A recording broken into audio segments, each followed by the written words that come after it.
All right, good morning, everybody. This is Rev Bruce. I am back with Coffee and Chat with Rev Bruce. I'm so glad to be back here once again, another week. Man, this has been one of those, one of those amazing but challenging weeks. And so, hey, don't listen, y'all. Don't trip. This is the thing that happens. We are in this. We are in this time, and we're in this time for good reason. And so, one thing I do want to say, listen, there's some people out here. Somebody needs to hear this. Somebody needs to catch on with this. Let's be honest. You might be hurting, you might be suffering, and part of that is not something you asked for, not something you signed up for. And so I definitely want to share with somebody today. Listen, you hear a lot of stuff in church. You hear a lot of stuff where people talk about, God is good all the time and all that. And a lot of it isn't in a context where you can really grab hold of it. And you just have to trust and believe that the deacon knows what they're talking about and the pastor knows what they're talking about.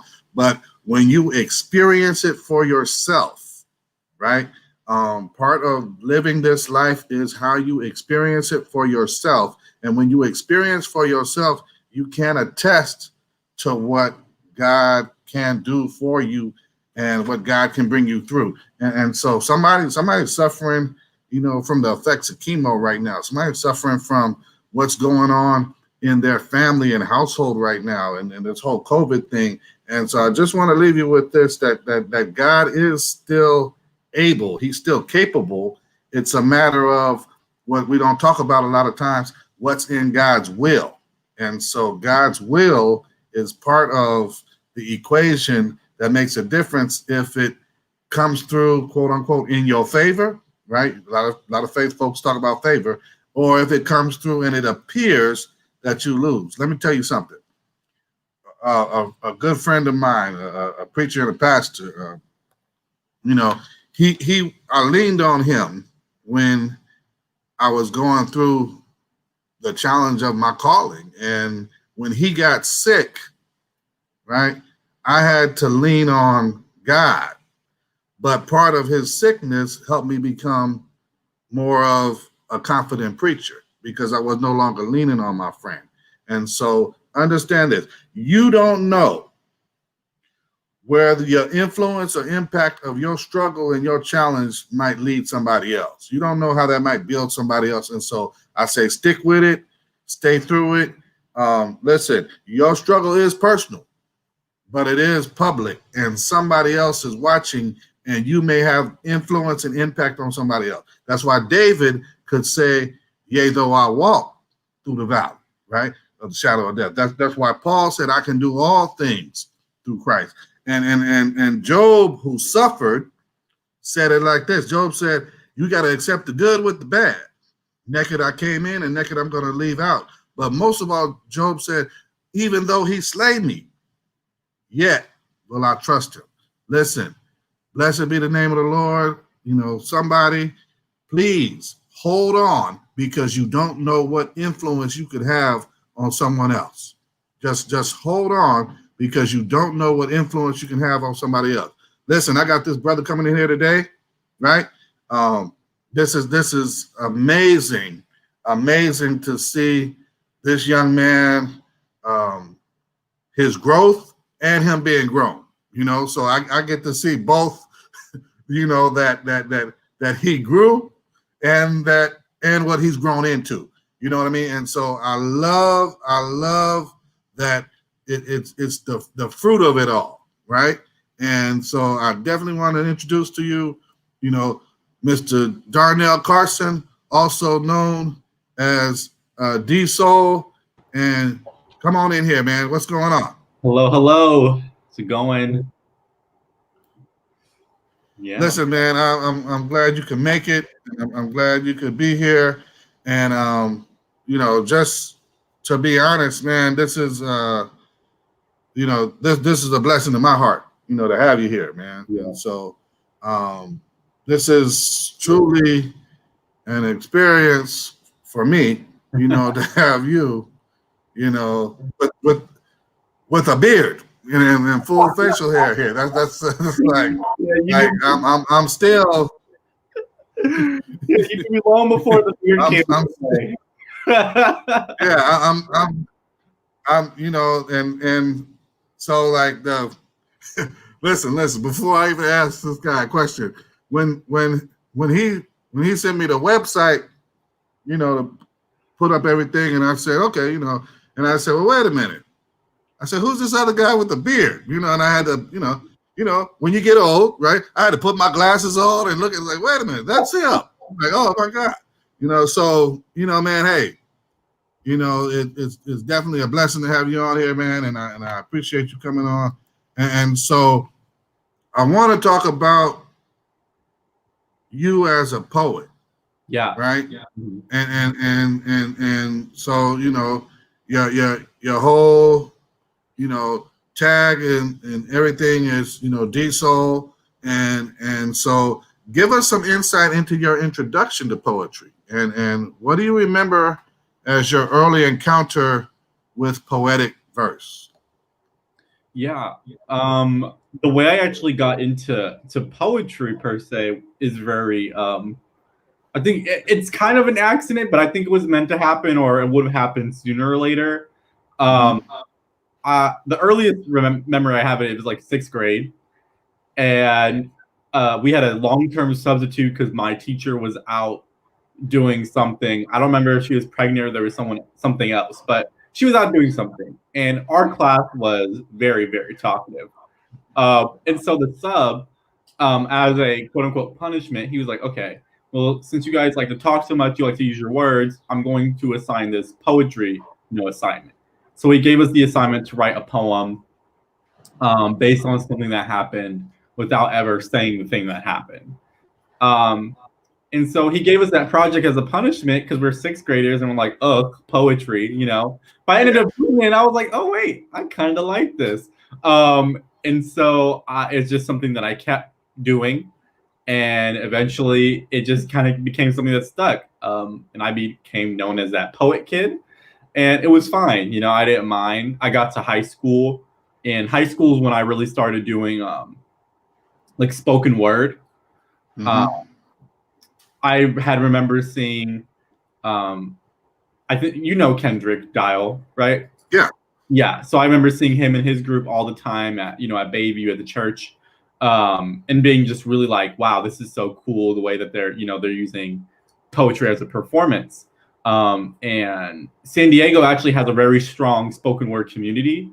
One of the people in that community is Rudy Francisco. Rudy Francisco is one of the best known slam poets there is. And so I remember just watching them and just constantly being inspired. And that's what really got me into writing is like, it's something I knew if I practiced enough, I could do. And I got plenty of time to, to practice it. I did a lot of performances at my school assemblies. So like I said, I was known as that poet guy on my campus because I was really the only one doing that. Yeah. Matter of fact, I started this show. My first guest was Viet Mai, V Knowledge. Okay. So yeah. So it's all it's all in the mix. It's all in the mix. And so I was exposed to poetry myself, and everything from the classics of Frost and all of these, and even going into Black literature and the Harlem Renaissance and Paul Laurence Dunbar, and all of those. But I was struck myself with Claude McKay and how he was able to weave in what was going on in a societal view, as opposed to just, flowers and birds and how do I love thee? Let me count the ways, And so when he said, let us die as men, I was like, whoa, okay. The strength of his voice that came out of that. So when I started with poetry, that gave me a little more vigor and confidence for my voice. So describe for us, your discovery of, not just poetic expression, but how you came to recognize that, that was your voice. That was your identity. As D Soul. Yeah, I think part of it came out of the fact that I knew I wasn't a singer, so I knew I couldn't do that. But I still had a lot of words I wanted to say, and so I think I had a very similar experience where, and my experience with slam poetry, I came across this form that was like these people, they're on this stage and they're saying things that really mean something to them, and it's just super powerful, to hear, and it really empowered me to want to share my own words, and so I'm very struck by poetry of experience. That's the kind of poetry that I write. My poetry tries to focus on the specifics of living, because it's a lot more. There's this really interesting thing in poetry that the more specific you are, the more universal it feels. It's kind of hard to like explain that conceptually, but like in practice, it's reading poets like Langston Hughes or like Rudy, or there's another really great poet. Her name is Portia Aleawola. She's the poet laureate currently of the city of Boston, and a friend of mine. And she also has just an amazing work of poetry called I Shimmer Sometimes Too. And it's the ability to look at what's happening around you in your life or in your in society, and to write to that in a way that speaks to people. It's almost psalm-like, I think that's really powerful. And as far as like coming into my own, expression, I think trying to find like my own voice was something I struggled with for a while, as well as like trying to find my own like name. The Soul is something that my parents had called me for a long time, as a nickname. And I was just like, you know what? I'm going to use this. I had never really had to use it anywhere other than my household before. Because at first it would just feel weird to see people be like, "Hi, my name is D Soul," but now I can do that, and it's great. And I think a lot of my poet expression has come from the ability for me to go, what is the story I really want to tell? What's the thing I really want to say? And how do I do that in a way that engages people or really speaks to people? And that's really helped me a lot. Yeah, and you mentioned, the whole aspect of, the voices of others, and their styles, poet laureates. We just lost Toni Morrison not long ago, which was a strong advocate for voices of color in so many different platforms. It's almost like trying to replace her and John Lewis in the same generation is going to be an amazing journey for people of color trying to get a voice out there. But I ask you, as a young African American male, how has your voice been received so far in the writing community? I think I've been super blessed to be here at Stanford. I'll start with that. I've gotten a lot of opportunities here that I don't think I would have had in other places. And I think it helped me that my community started more so in the spoken word slam community than the writing community proper. Slam has for a long time been very focused on marginalized identities, people of color, queer folk. And it's really become a space where we can share our stories and our experiences, and we know that it's going to be received by people who care to listen. So I think being able to compete in those spaces and to place pretty highly in those spaces has helped me with being recognized in other places that I write in. I would say generally though, my work is pretty well received. I think in this current moment that we're living in, people see my work and they're like, yeah, I definitely speak to that, or I understand where you're coming from, or I appreciate your voice for showing us these things. And and it's always this thing where it's like, if I was focused purely on, admiration, I probably wouldn't make it very far as a poet. Because there's plenty of times where things get rejected. People aren't always receptive. But I think the thing that's important for me, and I think that's why I'm really glad I started with spoken word, it's like it's never been necessarily about who sees it.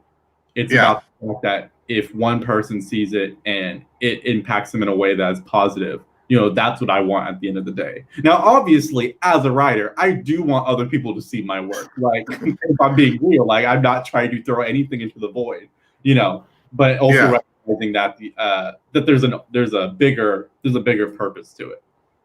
Yeah, and to feed into that about that, rejection, as a creator, as a writer, as an author, as a poet, like I'll say it for me, right? There's some stuff that I just got to get it out of my head and get it onto paper or into a Google Doc or something, and I've just got to get it out. You know what I mean? And then there's some things that I really want to get this into the hands of other people, or for them to hear it or see it or taste it. And so there's that struggle as one who creates, with a voice, with a tone, with a style, that how much of this is for me versus how much is it that I want to share with them. And that balance. I think being a poet in particular can be very draining if it's not considered in the way that you just think about it. What's for me, what's versus what's for other people. Because sometimes it is something you just need to get something on paper. But I think other times, I'll write something and I'm like, gee, like I feel very strongly about this piece and the message of this piece, and I really want to get it out to people. And that's what makes submitting super hard as a process, and then getting rejected super hard.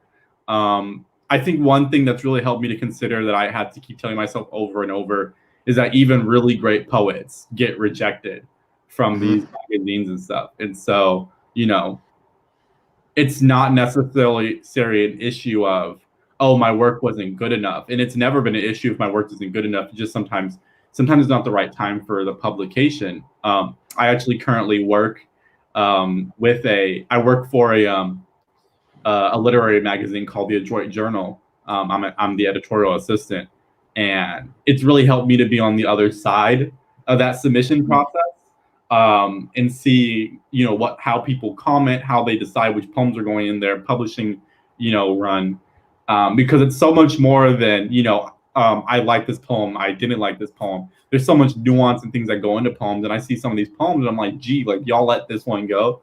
And it's almost never it's almost never as simple a matter as, oh, I didn't like this piece. It's always something attached to it. And so I think I feel a lot less uneasy about rejection, because I think the other thing I know is, just because it didn't get picked up here doesn't mean it will never get picked up. There's so many places that publish now, and so many ways to get your voice out into the world that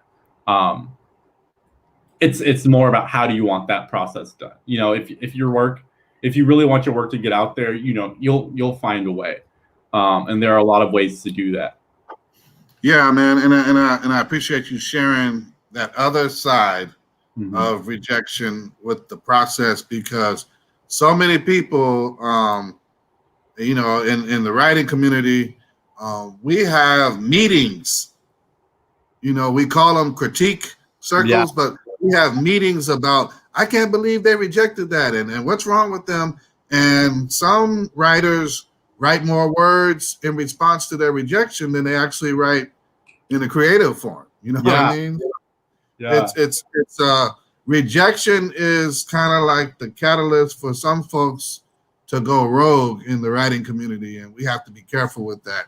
So I'm so glad that you shed some light on that for some writer who's about to pick up a pen and haul off one of those hot letters to an editor right now. You know what I mean? Yeah, some people really they really take criticism to heart.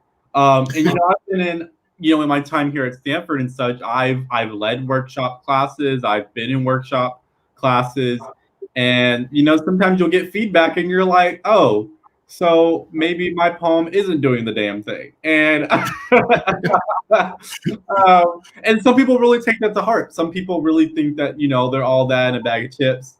And they're not, and I think that kind of stuff is really, it's really off-putting, when you see someone who just like thinks just so highly of themselves. And sometimes, granted, they are good poets, but I think especially as someone whose work gets, shared, you can't put yourself on a pedestal. I'm not much of a believer in celebrity. I'm a believer in recognition, but I'm not much of a believer in celebrity. I never want to get to a place where I'm like, oh, my work is obviously better than someone else's, because I don't think I will be at that point. I think there's always someone new coming along, someone younger, someone with a fresher voice. And I think it's always something to recognize that, we're all striving to do our best. I think especially in a world, like in a thing like poetry, it's not simply like, oh, like I made a new song and my voice is like just declining or whatever. It's like poetry, every piece is its own, it needs to stand on its own, Some people have that gift, some people don't. But yeah, I definitely know what you're talking about with people going rogue, man. It's some people just can't handle it the same. And I've been blessed to be around a lot of people who have helped me gain perspective. All right. Well, I appreciate that, man. And that's important. So in that vein, that taste of rejection of your submitted work, right? With your perspective now, how are you able to handle it? Do you just say, okay, I'm gonna move on and submit it somewhere else? Do you look at self-publishing? How do you do that for the person out there that's in that spot? How do you handle that? Yeah. I think when a piece is rejected, obviously the initial feeling is, you're kind of disappointed. You're like, I thought this was a really strong piece for whatever publication I submitted this to, And once I get over that initial, dang, that's really disappointing. Well, then I can go, well, is there another place I would want this work to be received? Is there another, and usually the answer to that question is yes. There's like a billion different, avenues for publishing work. And sometimes, some places are just really so selective. And I have to remember, like a lot of the places I submit to, they're picky by nature. And so it really takes a lot to, overcome that initial feeling of, oh, I don't think my work is good enough, because it's, it's not the case. I know my work is good enough to be somewhere. And then so I do look at things like self-publishing. I think even harder than getting a poem published is getting like a collection of poems published. And so I look very often at like, how do I want this poem to work on its own in, in a magazine versus how do I want it to be in conversation with my other work? And chapbook projects are very, they're hard in general. And if you aren't winning like the contest, or whatever that you submit it to, it could take forever to put your book out. So one thing I consider is chapbooks. And I have published several chapbooks. I'm, finalizing a chapbook.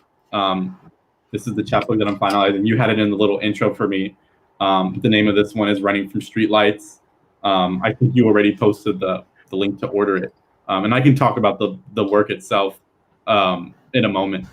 But definitely, I look at self-publishing and I think about the fact that most poets, most writers who are starting their journey, they do self-publish their chapbooks in the beginning, because getting your work recognized as a writer can be kind of hard. And there's kind of like this unspoken thing that happens in poetry and submissions. It's like the ability of your work to get chosen also sometimes coincides with how well you're known. So you'll see like poets who are very well known will happen to get start winning the book deals, or they'll start winning the chapbook prizes, and you'll start going, that's very interesting that this person who's very well known just happened to get this award at this exact time. And it's just one of those things, like, you recognize that, it's not your time to maybe win those contests, but that doesn't stop you from putting out the book. So I've really enjoyed the process of self-publishing. It gives me a lot of control over how the book comes out. That's another thing. I look at a lot of poetry contests, and they tell you the things that you prize, and they tell you that the way they publish their books, and you look at the way they publish their books, and I'm like, this doesn't match the creative vision I have for the book. And that's another thing you really have to consider. How much of your own creative vision are you willing to sacrifice? I'm an Aquarius, so the answer is very little. It's very little my creative vision. And I'm willing to give up a little bit in general. But I think when I think of the chapbooks, I'm like, there's a very particular theme and feeling that I'm going for.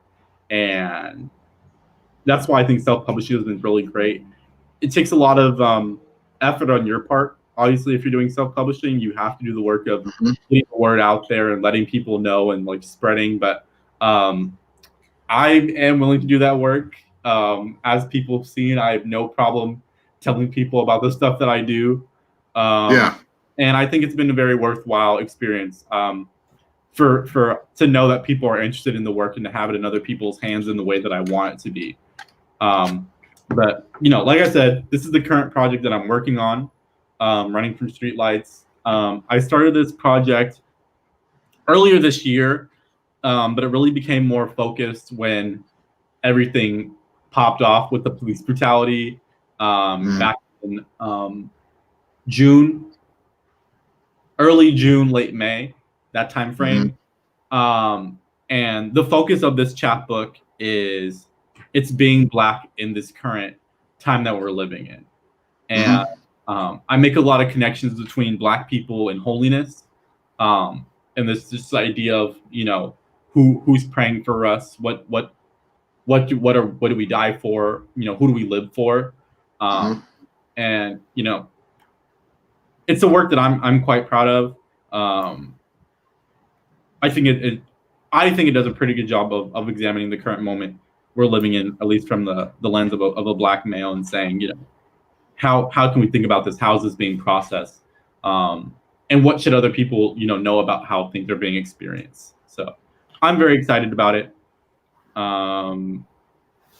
Yeah. So in connection with this, chapbook project that you're doing right now, right?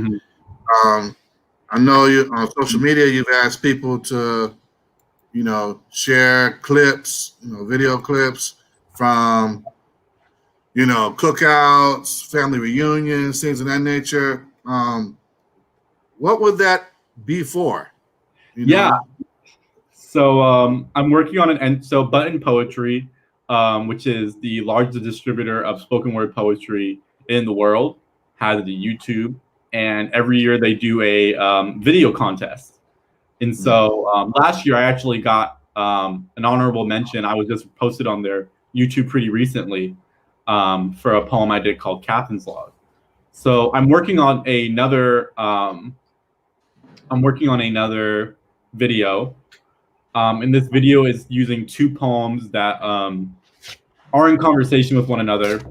And if you want, I can read the poems. But But what I'm looking for is one of the poems speaks about cookouts and family reunions and things like that, scenes of Black joy, basically. Mm-hmm. I'm looking for those video clips to incorporate into the poem itself, kind of, as B-roll. I want you obviously to be my voice, but I also want people to be able to see these things. Now, if I don't get that role, it's not the end of the world, but if people could, I would really appreciate if they could send those clips along, clips from family gatherings, family reunions, from cookouts, just times where Black picnics. Times when Black people are getting together and they're having fun. And I mean, any clips, I think the point is I want to be able to showcase the Black joy that's inherent in these spaces. Even like, because speaking as a person of color, of a certain age, some folks would like the chili cook-off and the barbecue competition, and who got the best sweet potato pie and all that stuff. So y'all got them out there. Go ahead and sing it in. You might not have won. That pound cake might not have been all that, and got the blue ribbon, but you know what? Share it with the brothers. Share it with the brothers. You know what I mean? Bless you. All right. Yeah, man. And you spoke earlier about the struggle to decide about self-publishing, and then that's the route I took. I said, man, I don't have time to, be wrestling with folks and trying to squeeze into this narrow vacuum sometimes of quote unquote acceptance for a piece of poetry that I've already had the emotional experience of letting it out. I don't want someone to kill my baby, what I mean? And so going from there, I wasn't comfortable until it was shared with me that Dickens, a lot of his stuff was self-published. And Twain, when he had a falling out with someone, a lot of his short fiction was self-published because he was like, man, I don't have time for this. And you look at someone like Benjamin Franklin, self-published, and all these authors and publishers, printers, and they weren't using MacBooks. And tablets. They were using like full publishing printing press. So that took time and energy. And so with all the ease that we have, there's so many different platforms people can get into, and I like the video, and the button idea. Also, what Nipsey did, making the interactive, which Apple has moved to, where it's interactive and you can scan pages and get a little AI experience and a little artificial intelligence, and so it has evolved. It's not just black and white print, paper avenues. It has evolved so many platforms and possibilities, and so given that, man, I'm just trying to stay focused here. Name a poet who has truly inspired your poetry and what you like most about their works. So like I said, I already mentioned Rudy and Portia.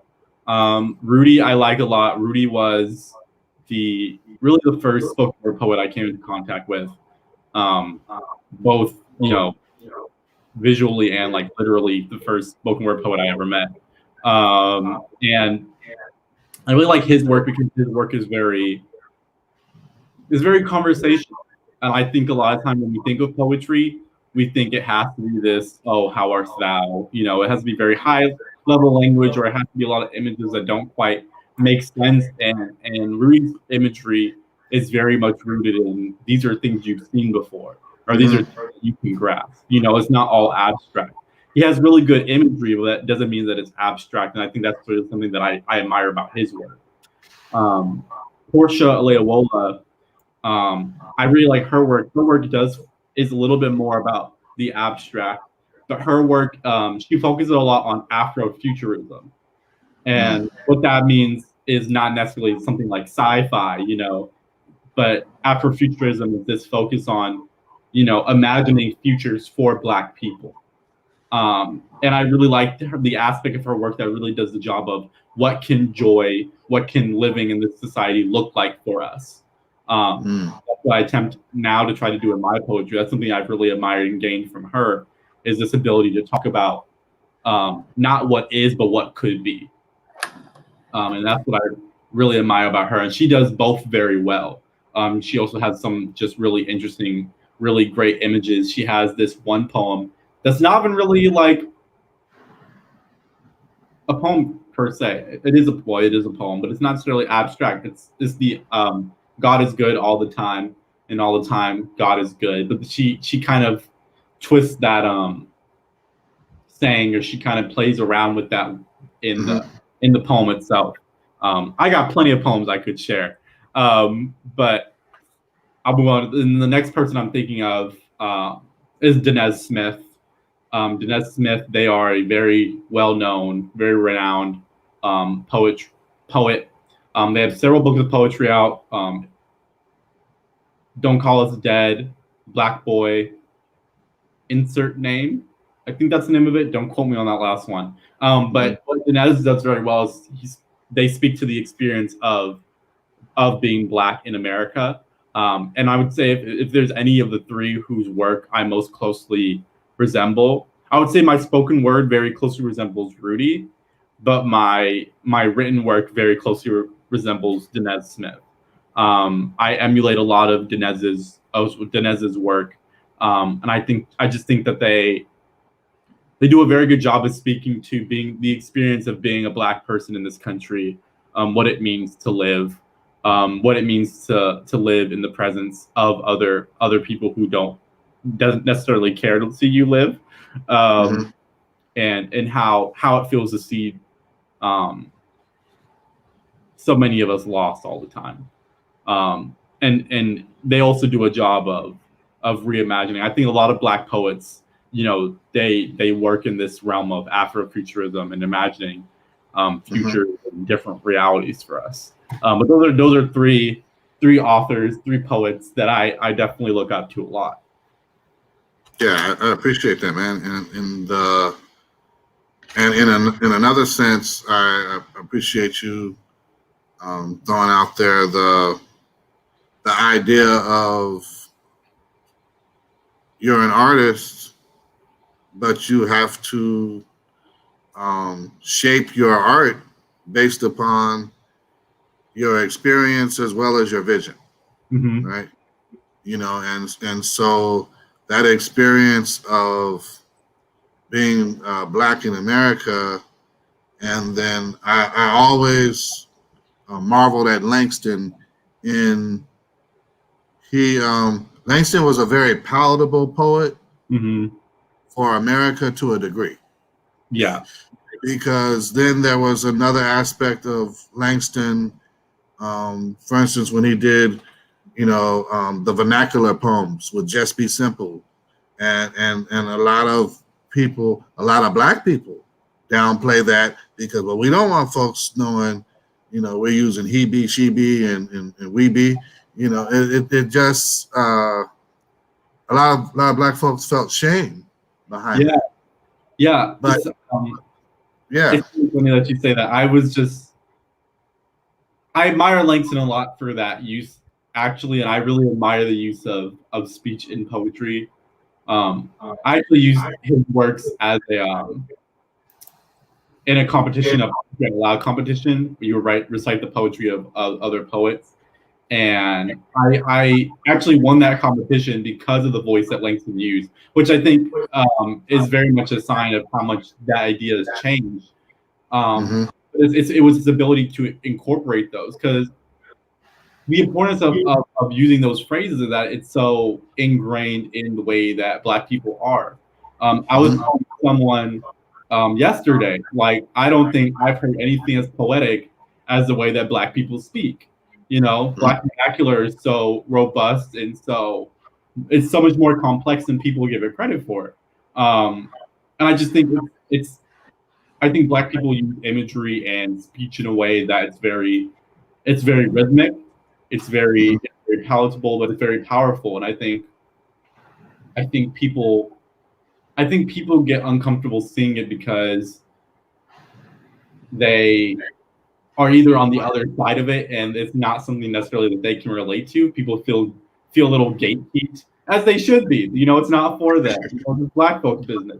Um, but Black folks, I think a lot of us are struggling with this issue of identity versus palpability. You know, Yes. how much of our own selves and our people and our culture do we sacrifice to be appeasing to the people who still have a certain degree of power over us. And I think what's helped me in my poetry, what's helped me with my with poetry is this idea of, you know, I don't necessarily have to sacrifice all of it, or even if I'm not like this necessarily, I can use my work to highlight these things of Black culture. So I try to incorporate those things into my poetry as much as possible, you know, when I can. Because I want people to know that, you know, maybe it's not something you necessarily do or subscribe to, but I think it's a very important part of our culture that we recognize the way that we speak and the way that we recognize the people in our culture that we come from. Yeah, and following along that line, there's a aspect of utilizing your expressive voice, whether a poet or a songwriter or anyone, you know, sharing, is saying to a certain point, listen, I don't even need you to agree with me. I just need you to hear me. Yeah. You know what I mean? And that's the part that I think sometimes as a culture and a community, sometimes for us, you know, anybody listening and watching, we are people of color. So we are speaking from a certain place in experience. You know, this isn't a sociology study. Yeah. You know, sometimes you're just expressing it. You're not looking for it to be accepted or applauded. Yeah. And I think that that's part of the, you know, as we come back and loop around, that's part of the struggle. You know, when you come to, you know, poetry competitions, when you come to the collective works and the opportunities to, you know, to spend 3 months in at Walden or Liberty College or somewhere else where they say, hey, if you can fit into this format, we'll take you. Yeah. And your work. Yeah, I think it has a lot to do with I think a lot of poetry is about adaptability. It's being able to form your work in a way that people can grasp without necessarily sacrificing the message you want your work to have. I think that's something I've definitely done a lot more as I've moved from spoken word into more page poetry. And page poetry is, you know, kind of hard to really quantify because anything that I put on a page I can also read. So in a certain degree, it's still spoken word. But I've been able to morph the form because spoken word does have a very different form that it occupies. I've been able to morph that a little bit and the way that I write and evolve it that way without necessarily giving up the message that I want the work itself to have. Yeah, I mean, there's a challenge for Not me. I'm an old man. I ain't worried about it. You know?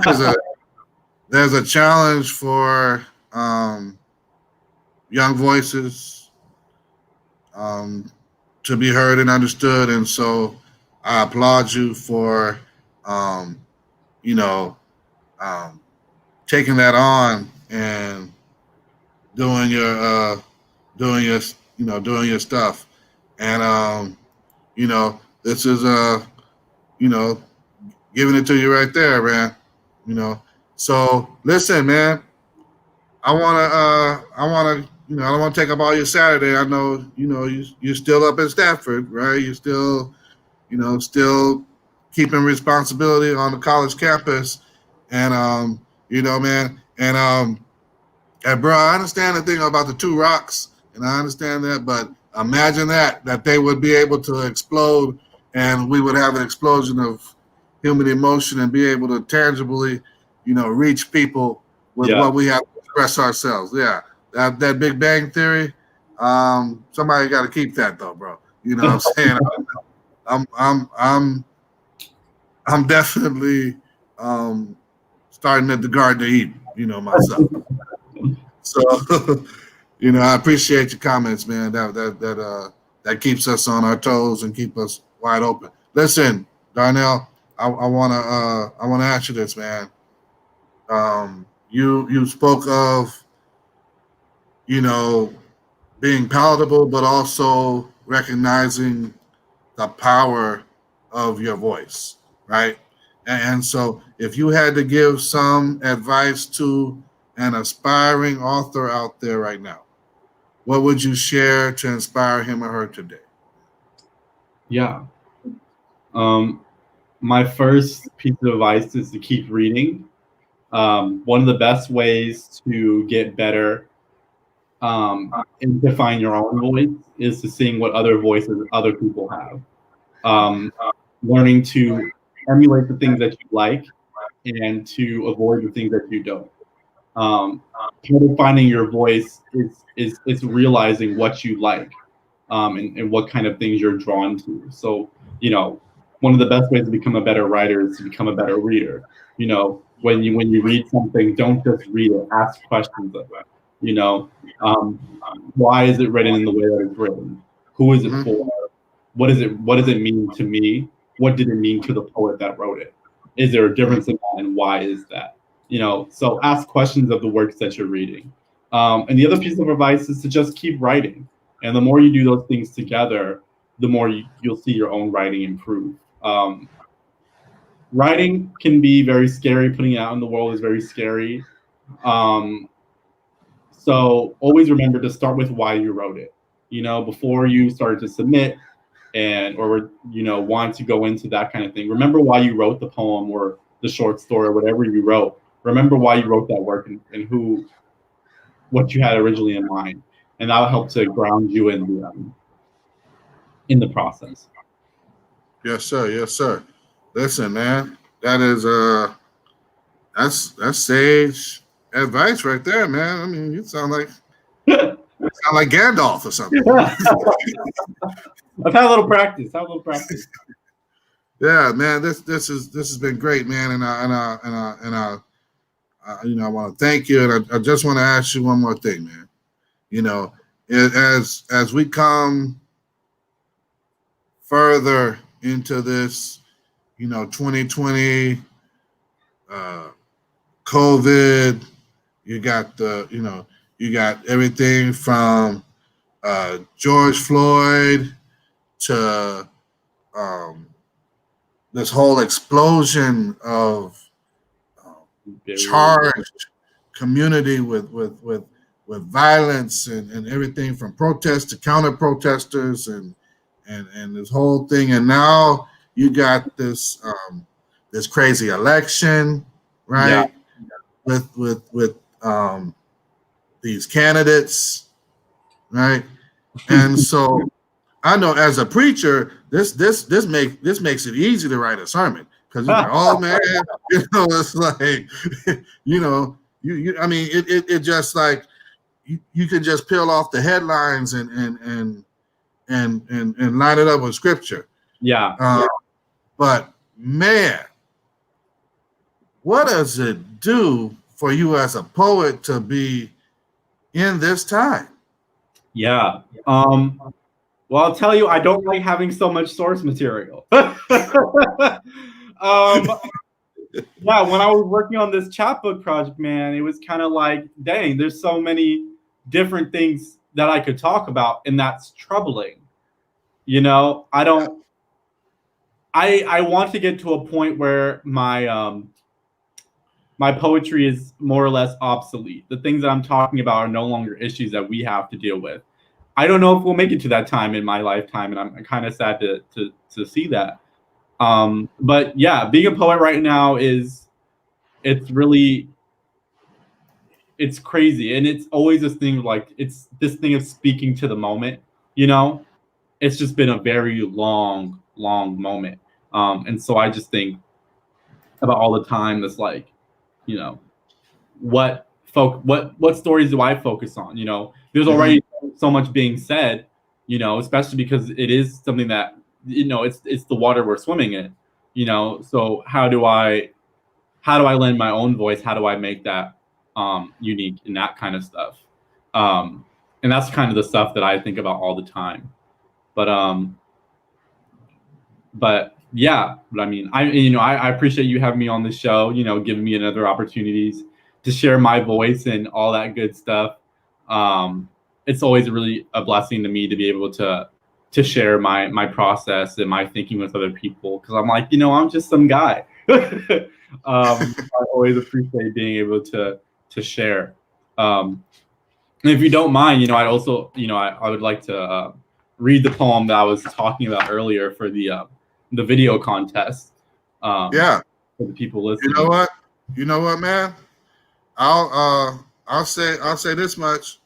I'll let you wrap up the show with the poem. Sweet. So I will take a back seat and fall back, as it is completely yours. Thank you, everybody. You are going to be in the hands of Deep Soul in the next few moments.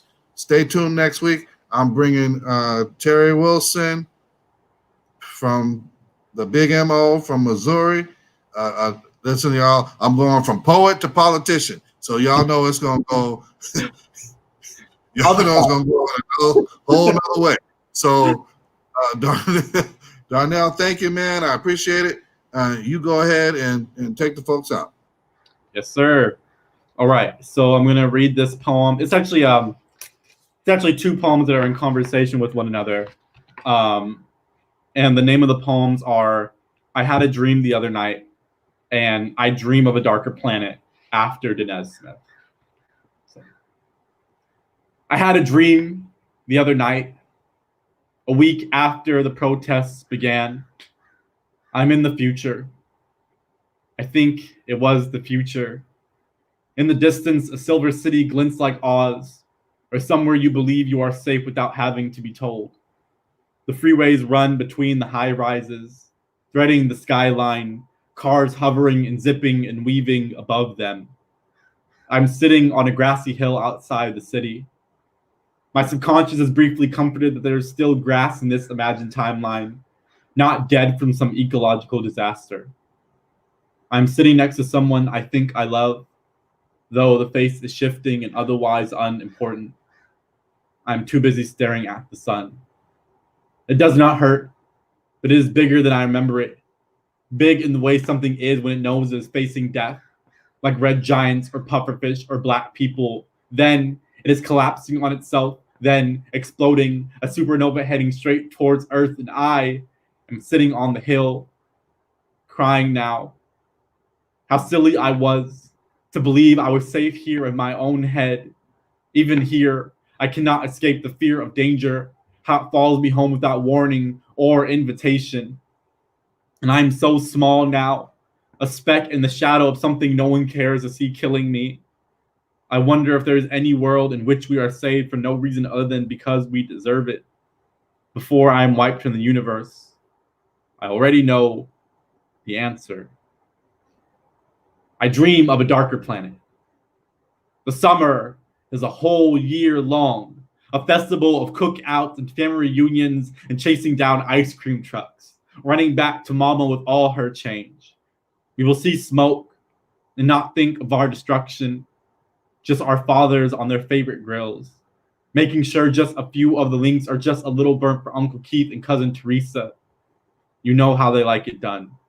The wobble, or the Cupid shuffle, or any of the billion line dances we've memorized like a spiritual will come on, and we will grumble and force our friends to join us.